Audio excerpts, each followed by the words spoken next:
ሰበር ዜና ኢራን በተፈጠረው ጦርነት ውስጥ ጣልቃ ያልገቡ አካላት በሆርሙዝ ሰርጥ እንዲጠቀሙ ፈቀደች።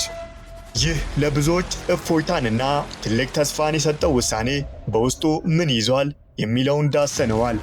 አሜሪካ በኢራን ላይ የተከፈተውን ጦርነት ለጊዜው ለማስቆም ያቀረበችው የአንድ ወር ጊዜ ተኩስ አቁም ስምምነት ቴህራን ድርድሩን በይፋ ውድቅ ማድረጓንና እስራኤልም ምንም አይነት የስምምነት ፍላጎት ባለማሳየቷ ከመሬት ሊወርድ አልቻለም። ይህንንም በዝርዝር ዳሰነዋል። ኢራን በእስራኤል የኃይል ማመንጫ ጣቢያ ላይ የሚሳኤል ጥቃት ሰነዘረች። የትኛው ማመንጫ ነው? ያደረሰውስ ጉዳት ምን ያህል ነው? ለሚለው ዝርዝር ማብራሪያ ይዘናል። ኢራን የአሜሪካን የሰላም ስምምነት እቅድ ውድቅ በማድረግ የራሷን 5 ቅድመ ሁኔታ አስቀመጠች። ምንድን ናቸው የሚለውን በዝርዝር እንዳስሳለን። አብራችሁን ቆዩ።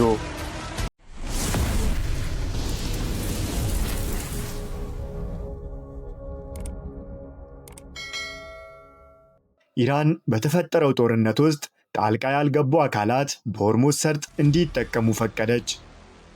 ኢራን ባለቤትነታቸው ከአሜሪካና ከእስራኤል ጋር በገባችበትም ጦርነት ውስጥ ጣልቃ ያልገቡ አካላት መርከቦችን በሆርሙዝ ሰርጥ እንዲተላለፍ የምትፈቅድ መሆኑን አስታውቃለች።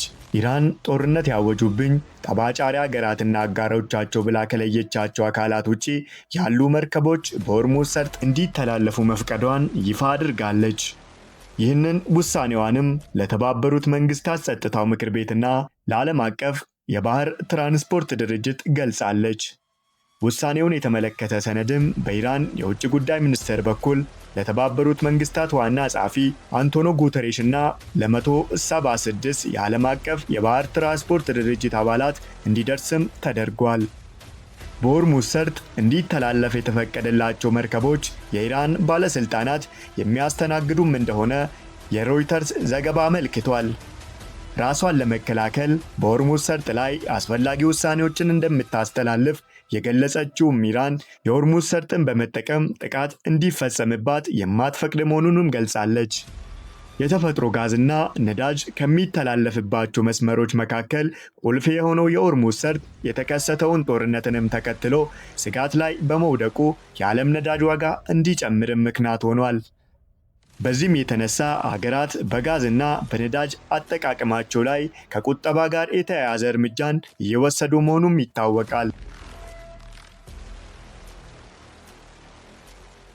አሜሪካ በኢራን ላይ የተከፈተውን ጦርነት ለጊዜው ለማስቆም ያቀረበችው የአንድ ወር ጊዜ የተኩስ አቁም ስምምነት ቴህራን ድርድሩን በይፋ ውድቅ ማድረጓና እስራኤልም ምንም አይነት የስምምነት ፍላጎት ባለማሳየቷ ከመሬት ሊወርድ አልቻለም። ዘኒውዮርክ ታይምስ እንዳስነበበው ይህ ባለ 15 ነጥብ የሰላም እቅድ በፓኪስታን በኩል ለቴህራን የተላከ ሲሆን የኢራንን የኒውክሌርና የሚሳኤል ፕሮግራሞችን እንዲሁም የዓለም አቀፍ የነዳጅ አቅርቦት የደም ስር የሆነውን የሆርሙዝን የባህረ ሰላጤን መልሶ ለመክፈት ጉዳይ ያካተተ ነው። ሆኖም የኢራን የጦር ኃይሎች የጋራ ህዝብ ካታም አልአንቢያ ቃል አቀባይ አሜሪካ ውድቀቷን እንደ ስምምነት እንዳትቆጥረው በማስጠንቀቅ ኢራን አሁንም ሆነ መቼም ቢሆን ከአሜሪካ ጋር ወደ ድርድር እንደማትመጣ በማሳወቅ እቅዱን ውድቅ አድርገውታል።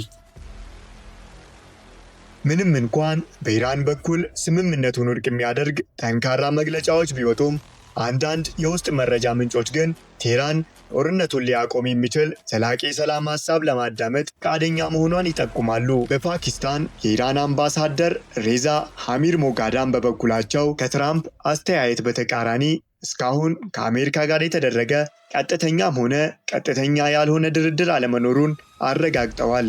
ከዚህም ባለፈ ኢራን እንደነ ስቲቭ ዊትኮቭ እና ጃሬድ ኮሽነር ከመሳሰሉት ልዑካን ይልቅ በቀጥታ ከምክትል ፕሬዝዳንት ደረጃ ጋር መነጋገርን እንደምትመርጥ ጠቁማለች።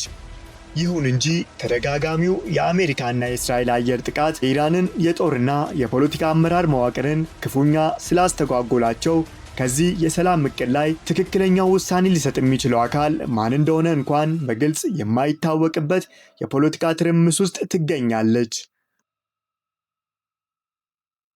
የኢራን ከፍተኛ ባለስልጣናት ተጨማሪ ጥቃትን ላለማስተናገድ በአካል ተገናኝተው ለመምከር በተቸገሩበትና የእዝ ሰንሰለቱ በተረበሸበትም በዚህም ወቅት እስራኤልን ብትሆን የዚህን የሰላም እቅድ አካል ለመሆን ምንም አይነት ፍላጎት አላሳየችም። ወታደራዊ ዘመቻዎችንም አጠናክራ ቀጥላለች። በዋሽንግተንም በኩል ያለው አቋም ግልጸኝነት ይጎድለዋል። ፕሬዝዳንት ዶናልድ ትራምፕ ይህ ግጭት የዘላለም ጦርነት እንደማይሆን ቢገልጹም የ82ኛው የአየር ወለድ ክፍለ ጦር አባላትን ጨምሮ ተጨማሪ የምድር ጦር ዝግጅት እየተደረገ መሆኑን ጦርነቱ እንዴትና መቼ እንደሚያበቃ ብዥታን ፈጥሯል። በአጠቃላይ የአሜሪካ የሰላም እቅድ በወረቀት ላይ ብቻ ያለ፣ እስራኤል ዘመቻዋን አጠናክራ የቀጠለችበትና ኢራንም ከማን ጋር መነጋገር እንዳለባት እንኳን ግራ የተጋባችበት የዲፕሎማሲ እንቆቅልሽ ሆኖ ቀጥሏል።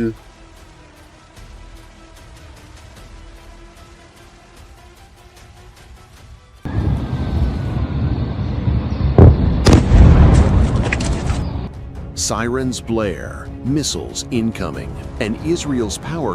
ኢራን በእስራኤል የኃይል ማመንጫ ጣቢያ ላይ የሚሳኤል ጥቃት ሰነዘረች። በመካከለኛው ምስራቅ ያለው ውጥረት ወደ ከፍተኛ ደረጃ ተሸጋግሯል። ከደቂቃዎች በፊት በደረሰን መረጃ ኢራን በእስራኤል አዳራ በሚገኘው ከፍተኛ የኃይል ማመንጫ ጣቢያ ላይ ቀጥተኛ የሚሳኤል ጥቃት አድርሳለች። ይህም ጥቃት በቀጠናው ያለውን ጦርነት ወደ አዲስና አስፈሪ ምዕራፍ ያሻገረው ሲሆን እስራኤል በቀጣይ የምትወስደው የአጸፋ እርምጃ አደገኛ ይሆናል የሚል ስጋትም ፈጥሯል።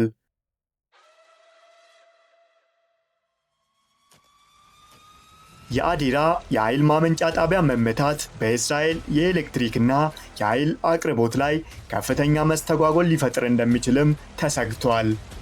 ጥቃቱን ተከትሎም በእስራኤል የነዳጅና የኃይል አቅርቦት እጥረት በመከሰቱ አገሪቱ ብሔራዊ የአስቸኳይ ጊዜ አዋጅ አውጃለች። ጥቃቱ ከመፈጸሙ አስቀድሞ ፓኪስታን የአሜሪካን የሰላም ጥያቄና መልእክት ለቴህራን አድርሳ የነበረ ቢሆንም የኢራን እርምጃ ግን ዲፕሎማሲያዊ ጥረቱ አለመሳካቱን አመልካች ሆኗል። በአይፋና በመካከለኛው እስራኤል ሰማይ በርካታ የሚሳኤል መቃወሚያዎች ሲተኮሱና ፍንዳታዎች ሲሰሙ ውለዋል።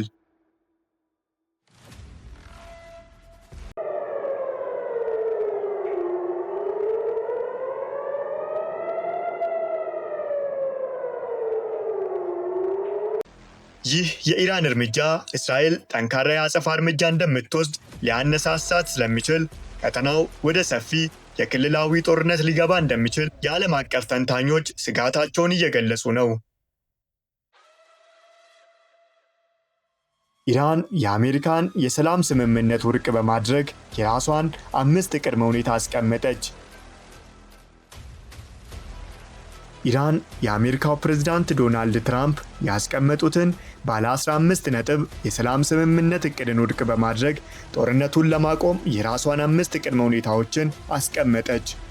ቅድመ ሁኔታዎቹም አንደኛ፣ እየተፈጸሙባት ያሉ ጥቃቶችና ግድያዎች ሙሉ በሙሉ እንዲቆሙ፣ ሁለተኛ፣ ጦርነቱ በድጋሚ እንደማይፈጸም ሙሉ ዋስትና እንዲሰጣት፣ ሶስተኛ፣ በጦርነቱ ለደረሰው ውድመትና ለመልሶ ማቋቋም የካሳ ክፍያ፣ አራተኛ፣ በቀጠናው ባሉ ቡድኖች ላይ የሚደረገውን ጨምሮ በሁሉም ግንባሮች የተከፈተው ጦርነት እንዲያበቃ፣ አምስተኛ፣ ኢራን የሆርሙዝ ሰርጥ ሉዓላዊ ባለቤት ለመሆኗ ዓለም አቀፍ ዕውቅና እንዲሰጣት የሚሉ ናቸው።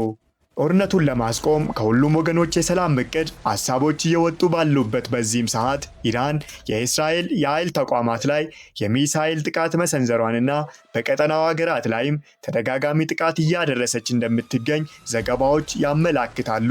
እስራኤልና አሜሪካም በበኩላቸው የኢራንን ዋና ከተማ ቴህራንን ጨምሮ በተለያዩ የኢራን ክፍሎች የአየር ጥቃት እየሰነዘሩ መሆናቸውም ተዘግቧል።